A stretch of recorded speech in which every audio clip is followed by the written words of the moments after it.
আজকে মহামান্য বিচারপতি সঞ্জয় কুমারের বেঞ্চ খুব স্পষ্টত জানিয়ে দিল যে এসএসসি একজন টেন্টেড ক্যান্ডিডেটকেও নতুন নিয়োগ প্রক্রিয়ায় চাকরি দিতে পারে না। এসএসসি যে প্রতিবন্ধী টেন্টেড ক্যান্ডিডেটদের লিস্টে স্থান দিয়েছিল, কলকাতা হাইকোর্ট সেটি বাতিল করে দিয়েছিল।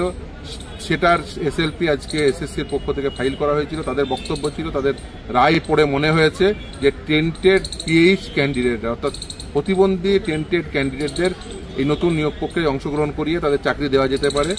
আজকে সুপ্রিম কোর্ট স্পেসিফিকলি বলে দিয়েছে না, কোনো টেন্টেড ক্যান্ডিডেটরা তারা নতুন নিয়োগ প্রক্রিয়ায় অংশগ্রহণ করতে পারে না বা তাদের চাকরি দেওয়া। প্রথম থেকেই উদ্যোগ ছিল টেন্টেড ক্যান্ডিডেটদের আমরা সামহাও পরীক্ষায় বসিয়ে তাদের চাকরি দেবো। আজকে সেটা পরিষ্কার হয়ে গেছে, সেটা তারা পারে না।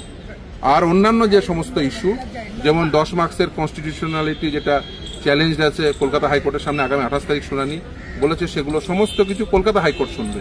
অন্যান্য যা যা ইস্যু রয়েছে, ইভেন আজকে আদালতের অবজারভেশন খুব পরিষ্কার যে আসলে এই যে নতুন ভ্যাকেন্সি অ্যাড করে এই যে পুরো জটিলতা তৈরি করেছে, এটা এসএসসির পক্ষ থেকে করা হয়েছে।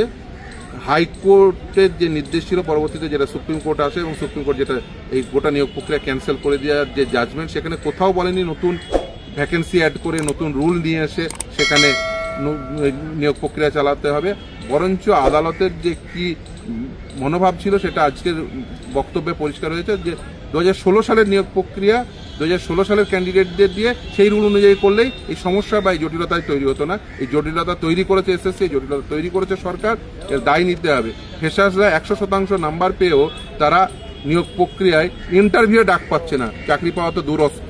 ফলে এই অবস্থায় দাঁড়িয়ে যে রুল চ্যালেঞ্জ হয়ে আছে সেটা কলকাতা হাইকোর্টই শুনবে। অন্যান্য সমস্ত ইস্যু সব কলকাতা হাইকোর্টে পাঠিয়ে দিয়েছে। ইভেন টেন্টেড ক্যান্ডিডেটদের অল ডিটেলস যে প্রকাশ করতে হবে সেই ইস্যুও কলকাতা হাইকোর্টে পেন্ডিং। কলকাতা হাইকোর্টই ডিসাইড করবে যে কিভাবে কি করতে হবে। Even tainted candidate further tainted candidate রয়েছে কি নেই সেই সমস্ত বিষয়গুলো কলকাতা হাইকোর্ট দেখবে, তারপরে সুপ্রিম কোর্টে। কিন্তু এই মুহূর্তে সমস্ত ইস্যুগুলো কলকাতা হাইকোর্টে পাঠিয়ে দিল, কলকাতা হাইকোর্টই সমস্ত ইস্যুগুলো শুনবে।